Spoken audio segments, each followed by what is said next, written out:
right, ladies and gentlemen, welcome back to Sober Sitdown. I'm your host, Scotty Stuch. With me today is my good friend, Todd Evans. Todd was a local musician. He's a friend of mine, and we did some business together back in the day when I was back in the bar scene. Todd is a beer sales rep for a local distribution center, and at nighttime he used to be in a local live band, one of the more popular ones of our area, and went up and down the East Coast, 80s cover rock band. Today we got into collaboration for Mental Health Awareness Month, and I plan on doing more of these segments after this for mental health awareness, because there's not enough of it broadcasted, and I think a lot of people's addictions stem from having undiagnosed mental health disabilities. So I'm going to let Todd have the floor and talk a little bit about his story, and work together with him, and hopefully reach a audience to people that are out there struggling. Yeah, so thanks for having me. This is something that I really wanted to get with you together and discuss. It's a problem that I think a lot of people are dealing with, but nobody seems to want to talk about it. Going back on my story, I've always known that I've had anxiety issues, and from childhood. It was apparent. I mean, I I always seem to worry about everything. That was one of my biggest traits. And as I got older, it never went away. But basically, what happened with me was last year around this time frame. It was like October, November. I started having some weird physical symptoms, almost like a tingling through my body. At first, it felt like ginger ale in my skull.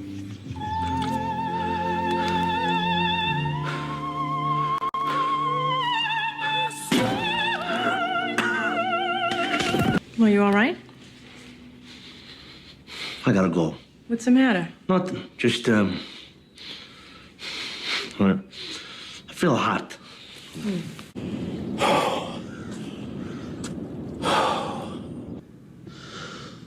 You okay? Yeah. Go on with what you were saying. Are you having an attack now? No. I had a huge lunch, that's all. It's gas. What is it, Anthony? My lower extremities.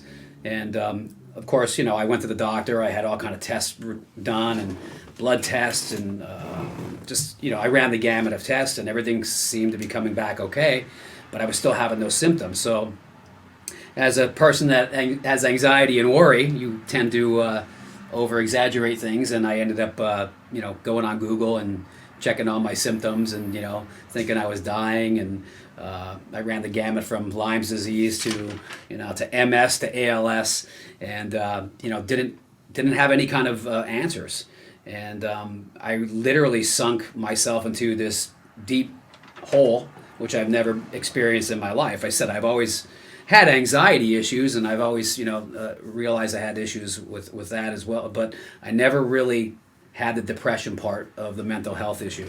I know, my family history. There's some family history on my mom, with my mom, that growing up, that I saw her struggle with it, and but I never got into that situation where I was put into that dark place. And I have to admit that after thinking that I was dying and putting myself in basically with all these symptoms, thinking that worst case scenario, I fell into this huge depression, and I literally got to the point where I didn't want to get out of bed. I don't know, Tony. It's like just the fucking regularness of life is too fucking hard for me or something. I don't know.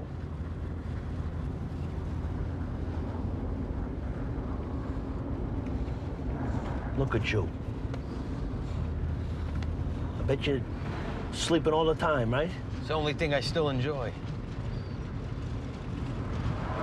You know what I think? Maybe I have cancer. Remember how Jackie got? Cancer. Something fucking horrible is going on inside my body. There's a physical change or something. Does this word cancer pop into your mind a lot? A little bit? What? Huh? Well, I'm just thinking maybe you're depressed. Me? I was isolating myself from my family, my kids, my friends, my work. And it was horrible. And I got to the point where, you know, I'm sad to admit this, but that I was actually on the verge of committing suicide. And thankfully, realizing that I had an issue, dealing with it with my friends, my family, a couple therapists that have helped me tremendously. Are you still taking the lithium? Lithium, Prozac. When's it gonna end? We're trying to give a jolt to your system. Give it a little kickstart. Why don't you kick me in the fucking head? What you're going through is very painful, I know that. You get stabbed in the ribs. That's painful. This shit, I don't feel nothing. Nothing. Dead. Empty. Like fucking King Midas in reverse here. Everything I touch turns to shit. I'm not a husband to my wife. I'm not a father to my kids. I'm not a friend to my friends. I'm nothing. I realized I had an issue, and I realized I had to get myself fixed. You know, I think it's something that people don't really want to talk about, and you have a tendency of looking at other people and saying, oh, their lives must be perfect, but you really don't know what's going on behind the scenes as far as, you know, what people are dealing with. In my case, I can't tell you what caused it, but I was there. I mean, I even got as far as, you know, once again, it's kind of embarrassing to admit, but, you know, this is the reason why I'm here, is that, you know, I literally wrote a suicide note, and I was on the verge of doing that, and I still remember to this day putting my kids on the bus in the morning and, you know, coming up with this plan to, you know, to basically end my life. And the reason why I didn't do it was because of my kids. I thought, you know, how are my kids going to come home and my kids are going to find me? They're going to be out without a father, and they're going to be traumatized for the rest of their life. So, you know, realizing that that's where I was in my mind, I reached out to a couple mental health professionals. I've always gone to therapy. I have a very good relationship with a therapist who has helped me for many, many years. Her name is Kathy Atwell. She's been phenomenal. So I reached out to her, and I went to talk to her, and she actually recommended another doctor that I go see another doctor. His name is Joel Fine. And, you know, the combination of both going to visit them and getting on some medication and getting back to somewhat of a normal routine again, getting back to the gym, you know, it definitely helped me. But I mean, I was bad. I think at the time when I was going through this, I weighed 156 pounds or something like that, and I think I weigh like 185 now. So I stopped going to the gym. All I wanted to do was sleep. I didn't want to interact with anybody. And it was bad. It was really bad. So like I said, my main reason for being here and discussing all this with you is, you know, I think a lot of people are embarrassed to admit that they have issues. And It's something I gotta confess. What are you doing? Getting my wine in position to throw in your damn face. You're always with the drama. You go ahead and confess already, please. Get it over with.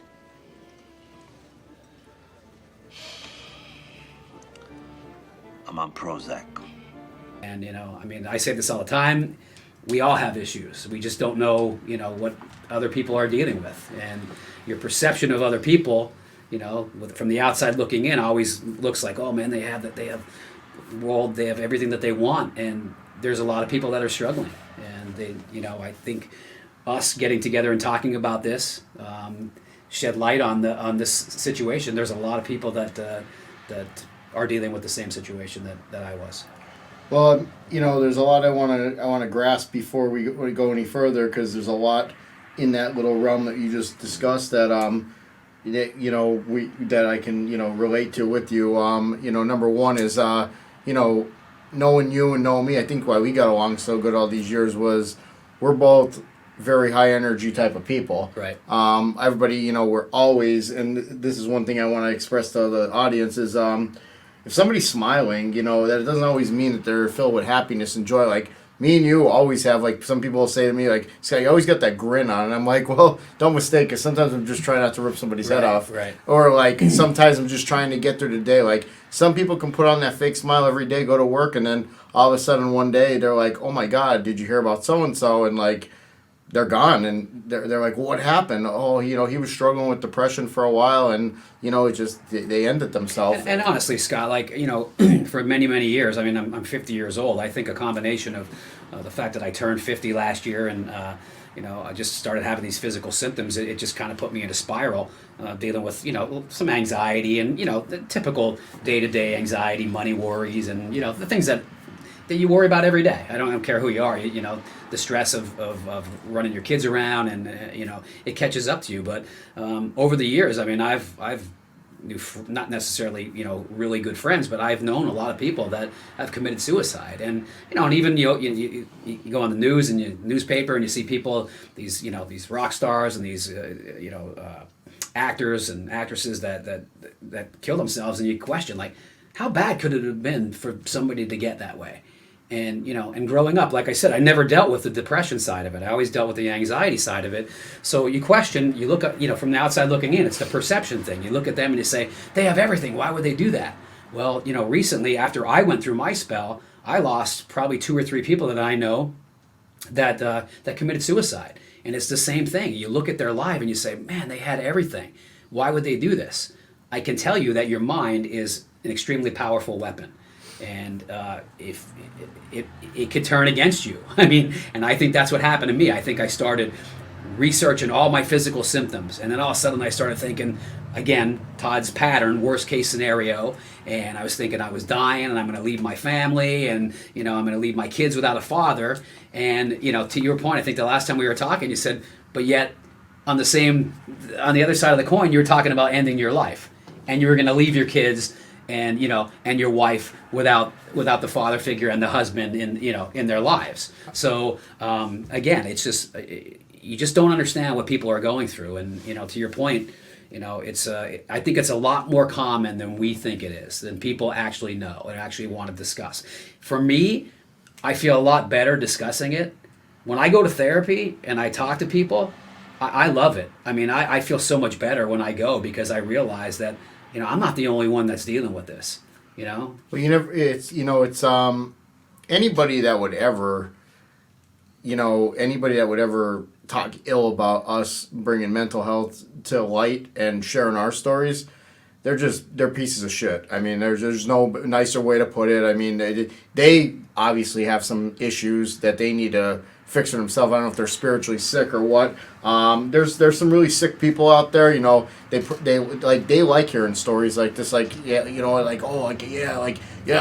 had it all. Like that's the whole thing, is like people don't know, and like that's one of the main things I have written down. Like I've been we've been plotting this for a while now. Right. I've been blueprinting, and right. I want to make sure I hit all points. So I took my my notes the past couple of weeks, and one of them is number one. What helps me, what got through addiction, what got through mental health, everything, and it took me a long time to start.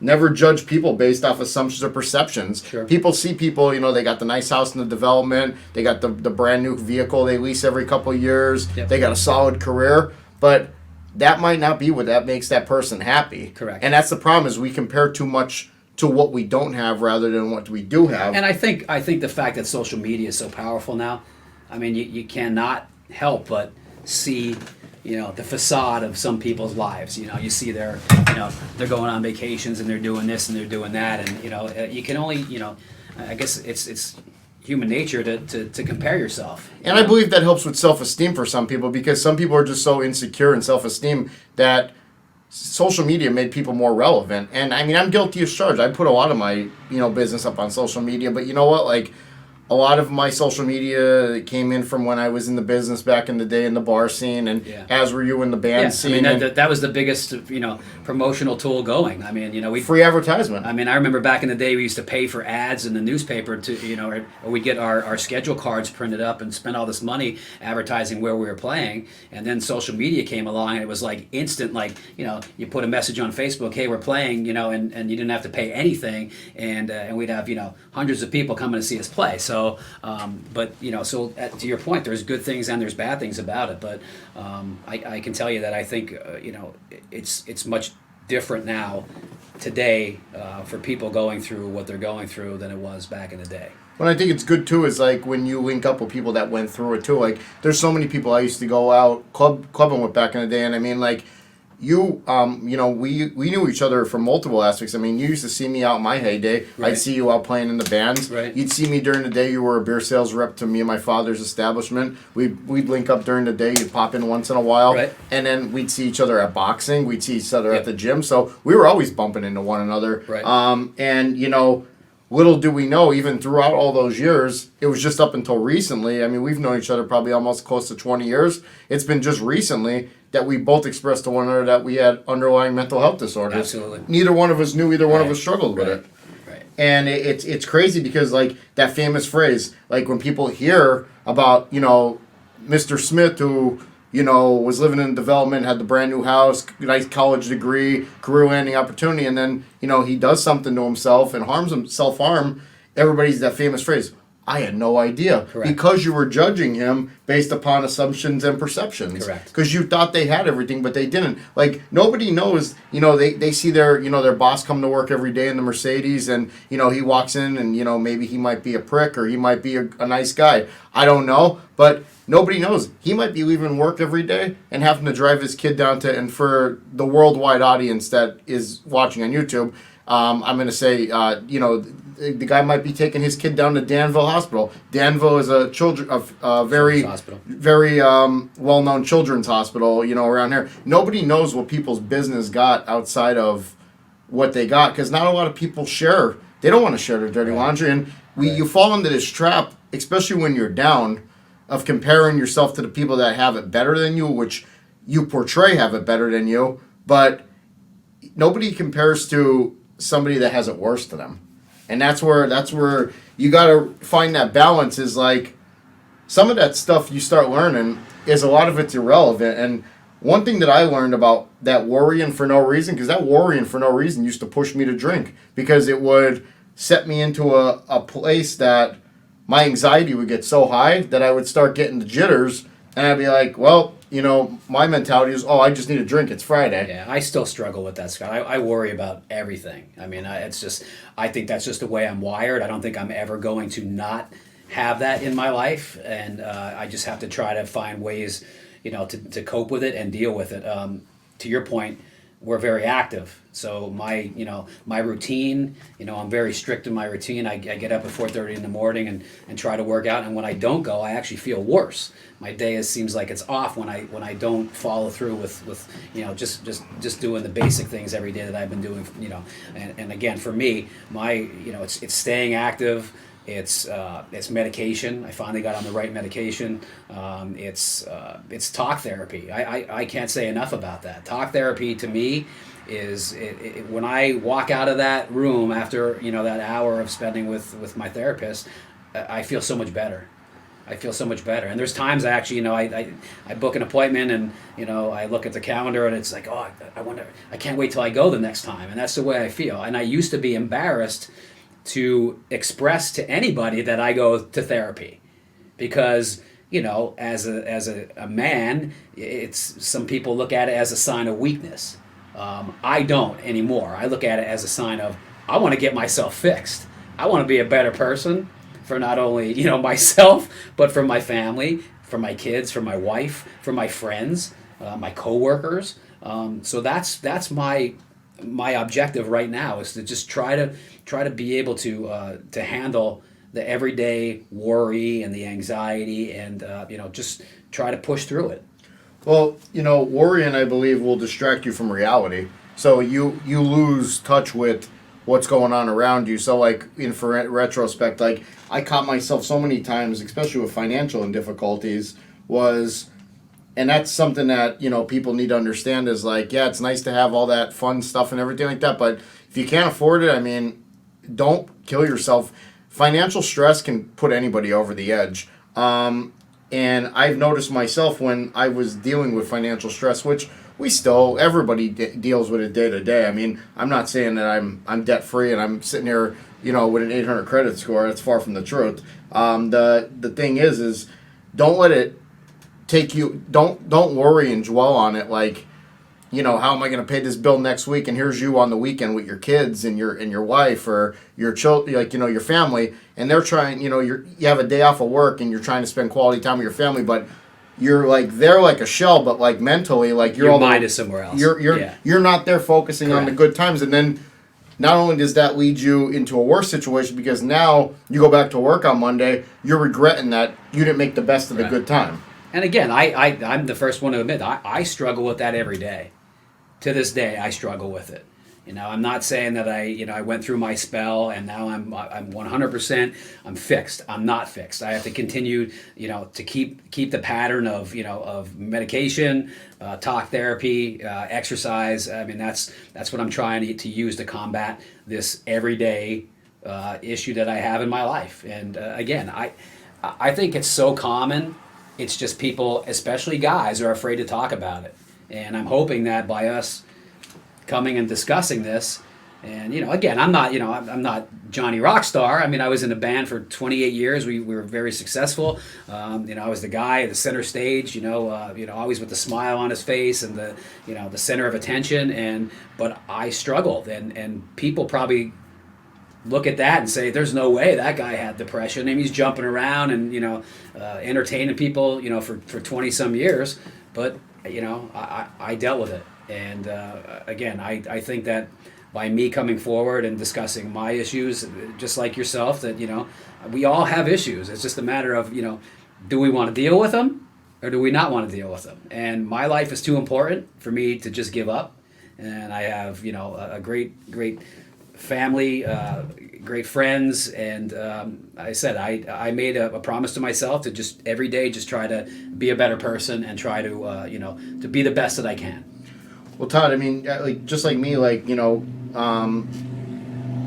always enjoyed being a leader. Not really and when I got to my worst stages of addiction, I feel as though that I stopped being that guy. When I was younger, I had the younger guys coming up, teach me how to play hockey, teach me how to fight on the ice, teach me how to do this, and then it led into I played hockey my whole life, as when I was in my younger years, and I was pretty good, and then I stopped playing hockey because I broke my leg, and then I started getting into weightlifting, and then the weightlifting at that era, early 2000s, it started coming. I started getting addicted to the lifting. I wasn't even into drinking or alcohol, using alcohol or drugs or anything at that point. Yep. And when I started seeing results at the gym, then people were coming up to you, hey, what do you do?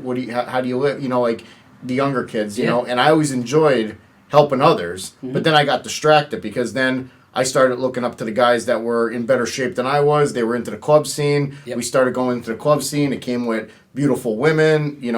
How am I going to get that $200 T-shirt to wear to the club? How am I going to, and then and then we talked about it on the Club Era episodes. It just led me down a really bad path. And so you should have been a singer. You could have went to the Salvation Army and bought some T-shirts and ripped your jeans up, and you didn't have to spend a lot of money to try to impress anybody. You just jump around on stage. Well, easy results are just never an option, and I just feel as though neither is quitting. That's the way I look at things anymore. I agree. Quitting is not an option for me.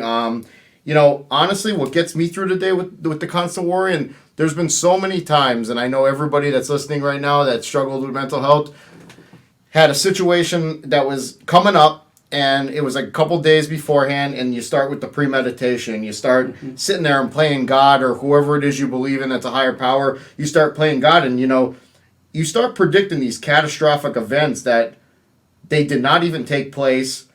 And, the majority of the time, they never actually do come out like that. And you end up saying to yourself 9 times out of 10, boy, that wasn't nowhere near as bad as I thought it was going to be.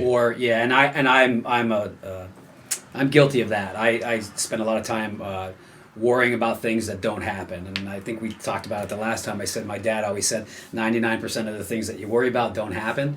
And I'll be the first one to admit that. The last time I went to my therapist, we talked about just how I spend so much time worrying about things that may happen that I don't focus on. I don't enjoy something that's right in front of me. I'll worry about taking a car ride. I'll worry about the car breaking down. Even though the likelihood of the car breaking down is very nil, I will worry about that, and I won't enjoy the car ride, if that makes any sense. Todd, I get nervous sometimes, as of recently, it took like 5 years, but as of recently, the past few months, I mean, have been getting I can say right now, my life, it's not exactly where I want it to be, but I'm definitely way far away from where I once was. Right. I'm finally landed a job that I can say I don't mind going to work. I'm making a little bit better money now. I have this show that I like helping people. Yep. I do this voluntarily. And I just look forward to more things now. And it took a long time for me to get to this point. But now, like you were saying about worrying about nothing, sometimes when things are going too good, I actually start worrying that, okay, when's the bad going to come? I do that. When's the bad going to come? I do that all the time. We must be wired the same way. I think so. I mean, I think a lot of it is how you're wired, and I realize that I'm a realist to say that I'm not going to be able to change that. I look at some people and I say, man, the house could blow up and they don't care. Like, it's like they don't care. They're not affected by it. Do they, or do they not appear they care? Absolutely, and that's what we talked about, perception. Now, me, I'm worried about the house blowing up before it even does, before it even happens, and I spend so much time worrying about things that may happen that it's really it takes away from you living. Yeah, I mean, if forgetting how to. I always say this, and this is a strong sign of depression, and I want people to hear this out here. And this is some quotes that I came up with on my own. I feel as though that forgetting how to live will make you feel like you want to die. That's depression. You start losing that focus on what the important things are in life and not appreciating what's in front of you. Then you're just gonna be like, okay, well, instead of looking forward to living, I'm gonna look forward to death, and that's gonna bring in a dark cloud of depression. And it's just not. It's not gonna take you down a bad path. To go back to the coping skills of the worrying for no reason, what I do anymore is I kind of took what I learned in addiction and what I learned with mental health, and I kind of like put my own little formulas together. And some people could say, well, you didn't go to rehab. I've been through, my share of stuff that I had to go through. And I went to my meetings, and I've gone to some, therapy appointments, stuff like that. And, at the end of the day, if you're doing the best you can for yourself, it's what works for you. That's right. There's no definitive answer for everybody. Like, I'd rather talk to somebody that knows how I feel like you, rather than go sit and, and no disrespect to you, but I can't be medicated. There's family members that would say, he needs to be on some medication because I get wired sometimes. Right. But I can't handle being slowed down like that. Right. And I've tried medication in the past, and it makes me like a zombie, and I just can't do it. I can tell you, Scott, that dealing with this for since my episode, I was on many, many different medications. I mean, some very, very powerful medications, and to some extent that you said it slowed you down. I mean, I didn't want to get out of bed. And I don't know if it was a combination of just, where I was mentally and the medications, but I said I finally got to the point where I tried something and it stuck, and not that I'm afraid to get off it. I mean, what my Dr. Fine says to me that I could probably get off the medication, but, the worry sets in where I feel really good now, and I don't want to, it's the old, if it's not broke, don't fix it, don't change it. So I'm a little hesitant to get off the medication because it's working, and there's no harm me taking it and continue to take it. I don't have to get off it, but ultimately I would like to, but I'm a little apprehensive with that because it's working. So there's people that'll tell me. There's people that'll tell me that like there's hot and cold scenarios where people say that. Some people saying don't take this as advice to the people out there listening that are struggling with sobriety, but there's people that say, like, after 5 years, your brain resets itself from addiction. And I said, I've learned to live with functioning without it. Why would I want to bring it, if it's working for me without it, why would I want to fool around and experiment? And that's, I feel as though I respect you for what you said. Yeah. But with the worrying, the coping skill that I use, and what I was saying was how I use from my tools from addiction, stuff like that, taking a personal inventory of the situation. I always I love like old-fashioned paper and pen. I'm having a bad day. I go in my bedroom and I write, okay, what's the problem? I write down the problem. What is the worst thing that can happen? As long as I don't write death on that paper, or losing a family member, what could be that bad that it's ruining my day? So then I start reading, okay, well, this is the worst that can happen in this situation. Okay, if that was to occur, how could you handle it, or what could you do to prevent it from happening? And then you start sitting there, and before you know it, you got a page full of strategic answers for yourself. Or usually 9 times out of 10, if you just let the situation, instead of playing God and getting these catastrophic thoughts and premeditating your future, if you just let it play itself out, 99% of the time, it just works itself out usually. Boy, you would get a gold star from my therapist. Kathy would she tells me that all the time. Write things down. Write it down, and to your point, determine the worst case scenario. And when you write it down, a lot of times you look at it and you say, it's really not as bad. There's always an answer, to fix that problem. And, the 99% of the time it doesn't happen it's almost all the time that you, again, I have a tendency of just taking something and it's like a hamster in the wheel, where I take one little thing and I just stew on it, and I can't get it, and it's like a snowball. It's like a snowball effect. And it goes from something very, very minor, and it turns into this big monster, and then, so that's why she recommends a lot of times using what you just said, writing them down.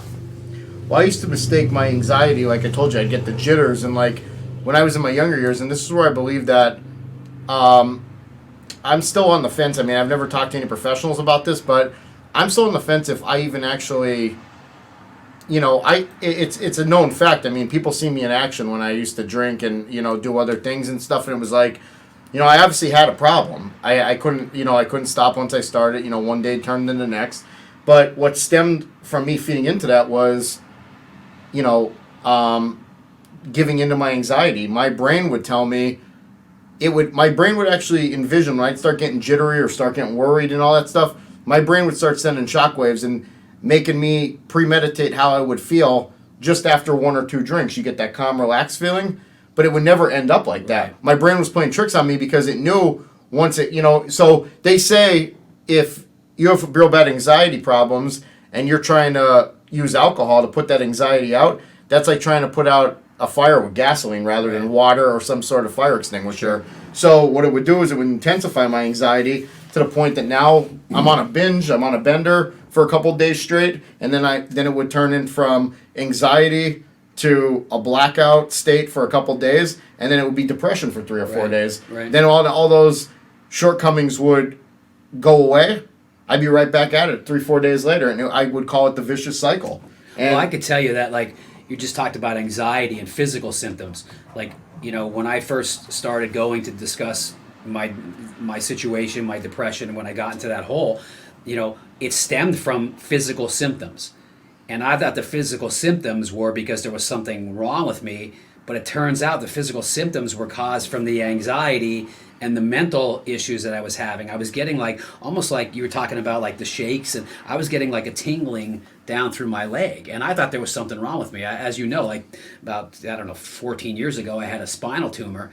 So my first instinct when I started getting that tingling down through my leg was, that tumor's coming back. There's something wrong. So once again, I ran the gamut of the tumor's back, I have Lyme's disease, I have ALS, I have, and that, once again, the hamster in the wheel that just kept doing this. Catastrophic thinking. Yes, catastrophic thinking. I literally put myself into a depression, and it all stemmed from those physical symptoms that were caused by anxiety, by worry. Well, as you said, you didn't even want to get out of bed. I mean, I didn't want to get out of bed. People don't understand how much energy and draining that could be to somebody, being in a depressed state like that. And then you fall into that funk where, well, I'm just going to keep sleeping. I'm going to keep sleeping. And then now you're like, wait a minute, I'm weak. I'm tired all the time. Scott, as you know, like I'm a very active person, and now, after going through all this, I get up at 4:30 in the morning. I'm at the gym most of the days during the week. I go on the weekends, and I was literally to the point where I would get up in the morning, and just walking the dog was this big chore that it took everything I had in my power to get out of bed, to take the dog out. And as soon as I took the dog out and I came back in the house, what do you think I did? I jumped right back into bed. It was such a struggle. I'm telling you, man. I got down. I was 156 pounds. I stopped going to the gym. I basically just wanted to sleep, and I wasn't eating. The time that I spent with my kids, all I did was basically just stay in my room. I stayed in the room. I isolated. I didn't want to talk to anybody. I didn't want to be around anybody. My work was suffering. Everything was suffering. And again, thankfully, I recognized that I really needed help. I reached out. The support system, not only from my coworkers, from my employers, from my bosses, from my family to my friends. I mean, my friends would call me every day, checking in on me, and I get to the point where they were ready to come and get me a couple times and take me to the hospital. So again, I can't say enough about the fact that it takes, similar to probably your situation, is that you have to admit you have a problem.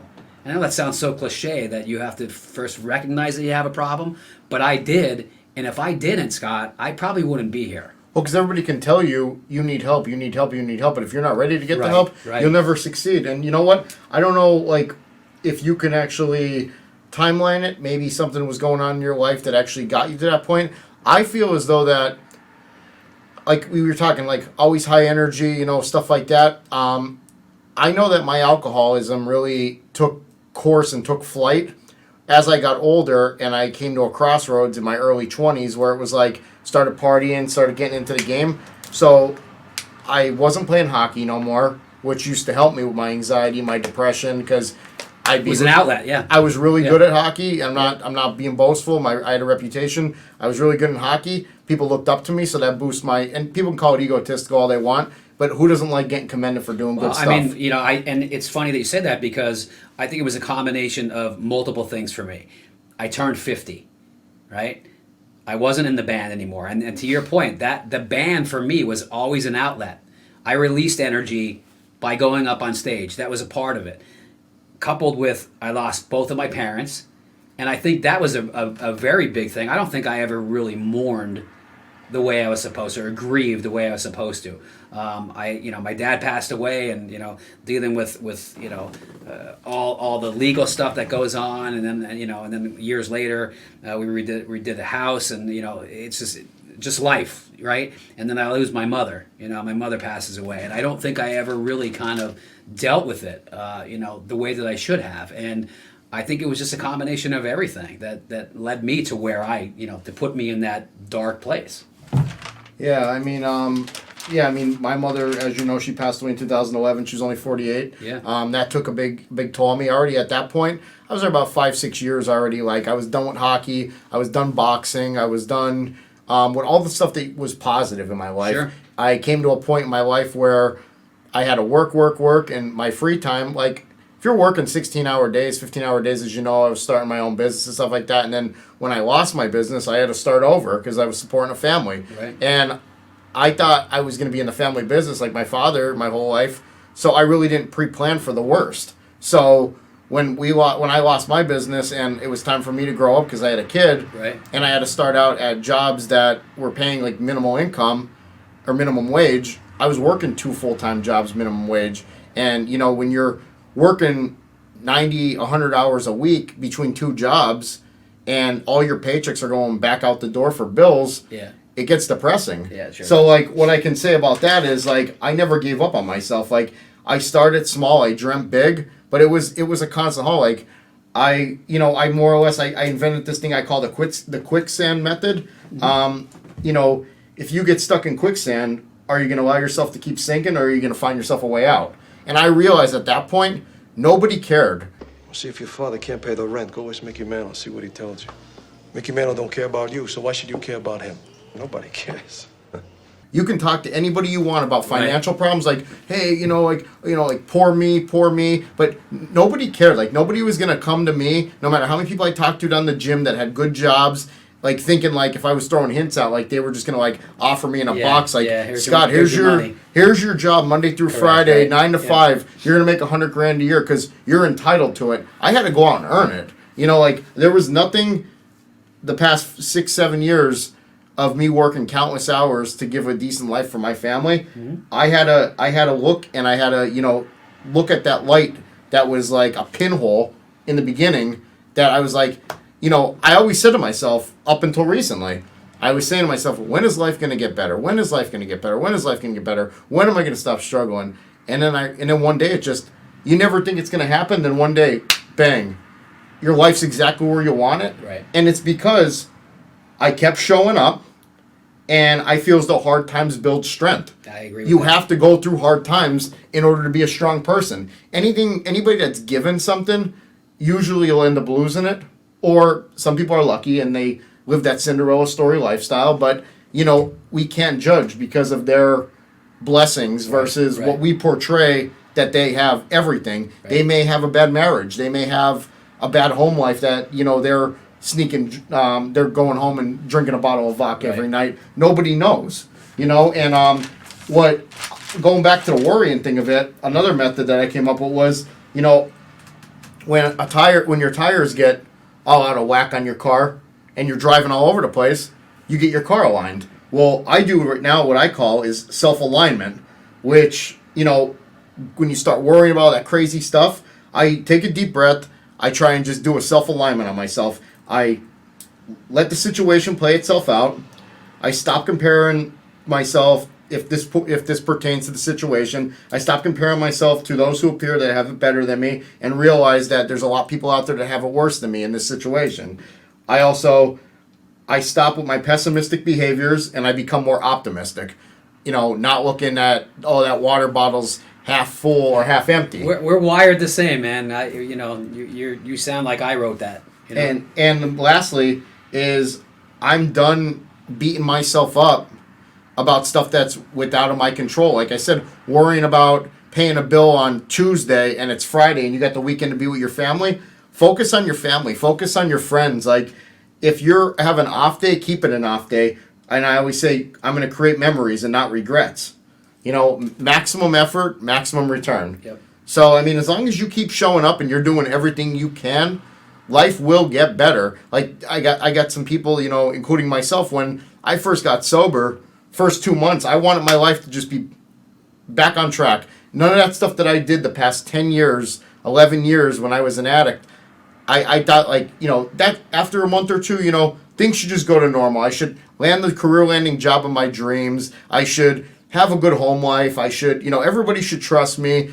And I just thought, instant gratification. I thought everything should just go right back to normal. But you got to keep showing up and you can't quit. And that's just it. Like, there's so many times I hear people talk about, other people and say, they got it all. They got it all. And then, a couple years later, a couple months later, something comes out that they didn't have it all. Right. And they're like, oh, I had no idea. We talked about that perception, man. Perception is not always reality. Yeah, big thing too is, big thing too is that can make people sink into a depression that I had to get through was stop dwelling on your past. Like, you just got to let it alone and use it as self-growth.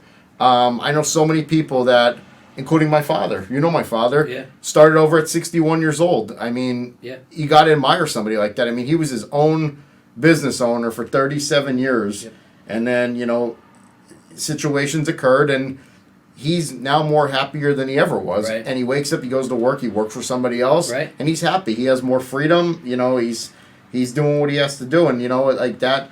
That's where, when I started the Sober Sit-Down, it was supposed to be just addiction-based stories and all that stuff. But then I reverted it to, well, what about remarkable rebound stories? What about inspiring people that it's never too late to make those changes? Like, I feel as though a lot of people, they fold. They fold like a table. Like, they get to a certain point in their life and they're doing something for so long, and then they hit their like 50s or whatever, or late 40s, and they're like, well, I should have went to school in my 20s. Well, what's stopping you from going now? Yeah. If you that's where I was at. I was in my mid 30s, and I'm like, I'm sick of sweeping floors. I'm sick of working in prisons. I'm sick of working for other people.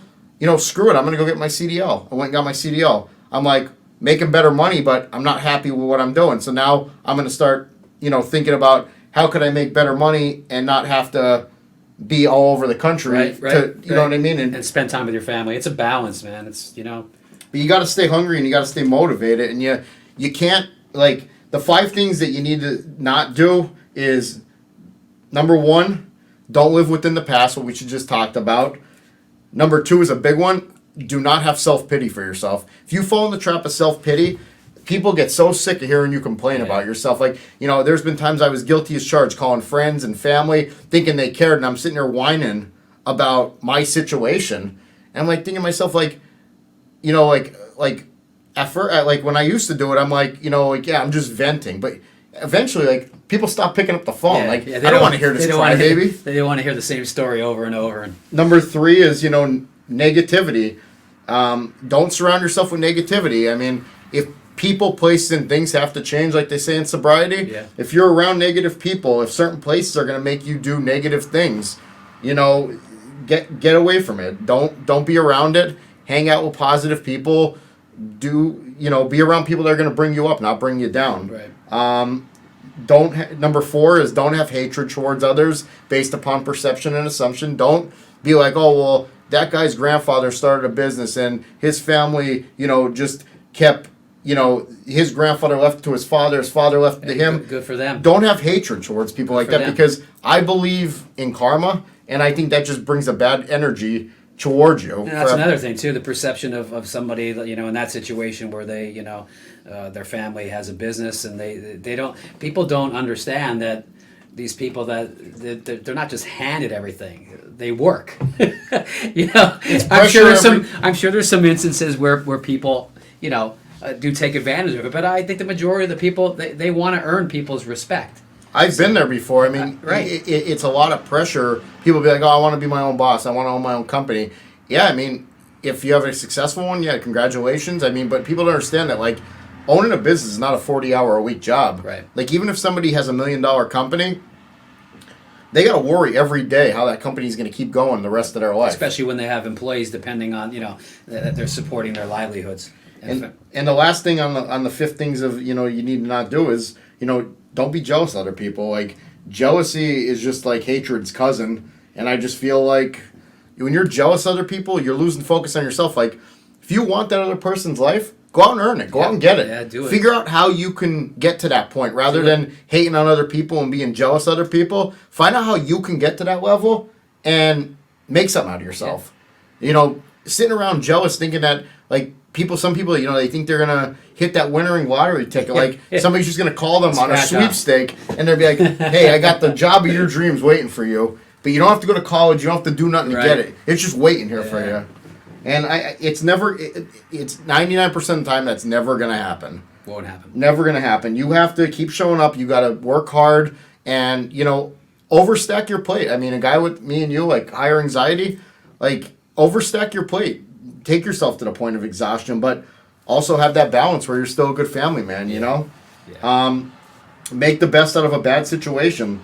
Learn how to and if you're going through a bad situation, what could you do? Take that self-inventory. What could I do to make this situation better? I hate going to work every day. Okay, what could you do to get yourself out of it? Start exploring job opportunities or start exploring education that you can piggyback with your day job. Go to school at night.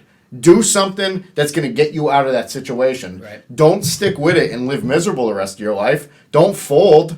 Go and say to yourself, this is what I'm doing. I mean, you can get a full college education. You can get up to a doctorate from a computer. Right. I don't want to hear, oh, you know, after working all day, I don't want to go sit in class. You know, I have to go down to the university.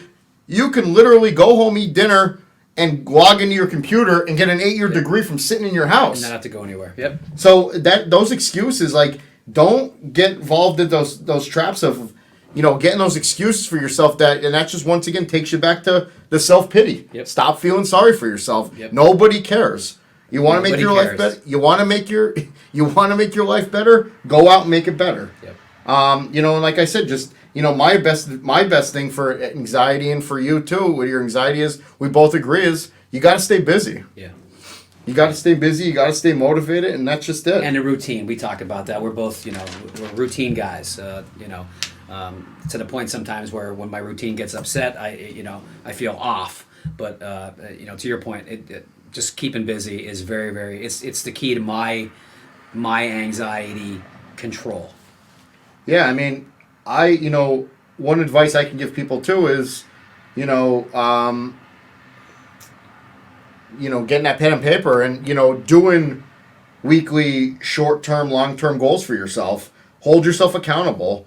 Accept correct when there's a lot of people out there that say they want help, but they won't take corrective criticism. You have to be willing to get beat up verbally. Like, there's so many people I sponsored in the program. Right. And, like, I'm not going to mention names, but, like, there was this one guy, and he finally seen the big picture.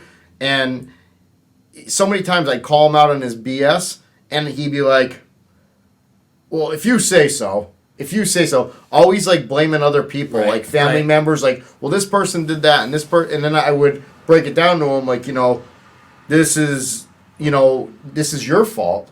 Yeah, well, if you say so, I'm like, listen, you didn't call me for me to take your side. You want to hear what's right and wrong. And I'm not, I still do things the wrong way sometimes. I'm not perfect. We're all, we all have faults.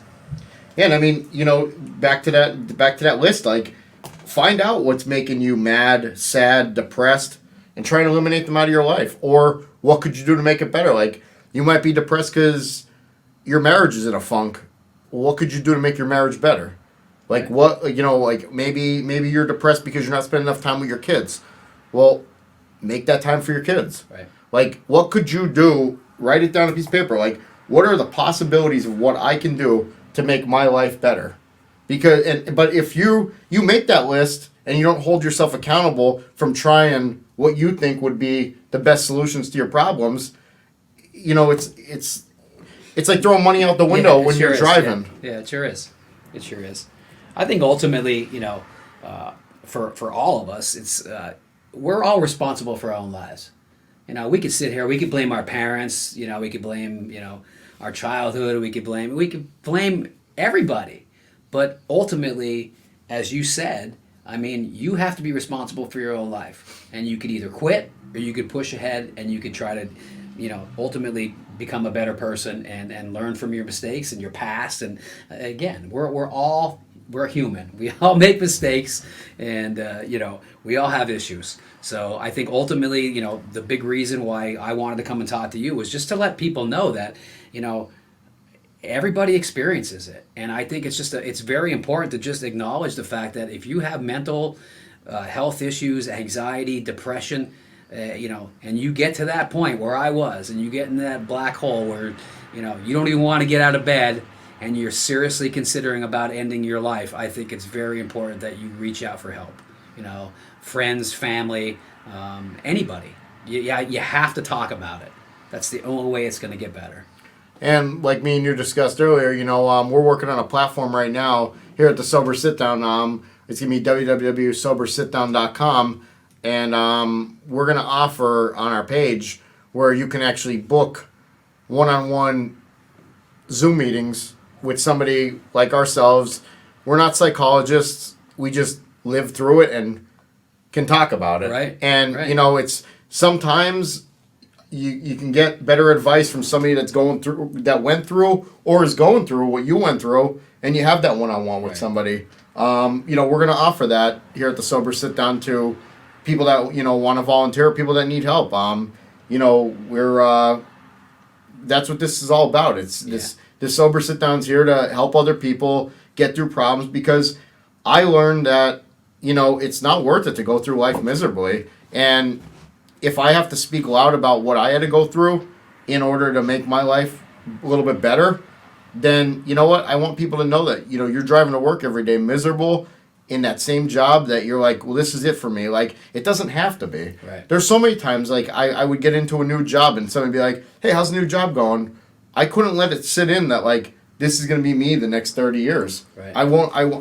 I won't do it. And some people have a hard time with that because, like, where we come from, like, there's a big thing with people, like, stick at the same job, build that pension. Like, if you're not happy there, who cares? Like, who cares about a pension if you're not happy or if you don't live to enjoy the pension? Yeah, at the end of the day, you gotta please yourself. You can't please others. Yeah, I mean, I'm not saying like act erratic and just be like job hopping and stuff like that. But like you said, find your happiness. Find out what's going to make you happy. Right. And, work at it. I mean, some people might call that selfish, but if you're not happy, it's going to reflect on those around you, and they're not going to be happy, or they're going to be sad, or, there's been, I'm guilty as charged. There's so many times I came home and, I was in a job that I hated, and I was just doing it just to bring money home, and, I was sucking it up and just doing it and grinding, and I was walking around like a miserable piece of shit. And I feel sorry for those around me that were affected by it, and they understand now why I was like it, but I had no business taking it out on other people. Yeah. And, you try and own up to your own stuff, handle your business. And, if you can create happiness for yourself, and everybody can be happy around you. I agree. And it just gives it an all-around better energy. But, I hope everybody, got something out of this today. I think it was a great way to, bring our first segment to mental health awareness, to the Sober Sit-Down. And is there anything you'd like to add, Todd, before we get it out? I think, thanks, first of all, for having me here. I think it was very important for me to tell my story, to maybe somebody can relate to it, and somebody that's going through it now. But as I said, I think the most important key is to, for anybody that's going through what I went through, similar to what Scott's been going through, to just, if you get to that point where, where your life seems like it's not worth living, you need to talk to somebody. You need to reach out to somebody. And, I'll be the first one to admit that I was there. And I'm here because I reached out to people and I talked about it. And that's why I chose to come here tonight and tell my story. So please, reach out to anybody. Tell your story. Well, I'd like to thank everybody for coming out tonight, and we're gonna have some links at the bottom. If anybody that's struggling or anybody that wants to talk, my Instagram will be at the bottom. Todd's always around. I can link you up with Todd. We're always out to help other people, and we're gonna continue. The Sober Sit Down is gonna grow as time goes on. I have many people in the area that I live in Pennsylvania that want to extend their hand and offer services. You don't know what people have been through until you hear their side of the story. So, I was judged when I was younger a lot because of my situation and stuff like that. But, you can't judge a book by its cover. And that's all there is to it. And, please, hit subscribe. And I hope everybody enjoyed this content that we had today.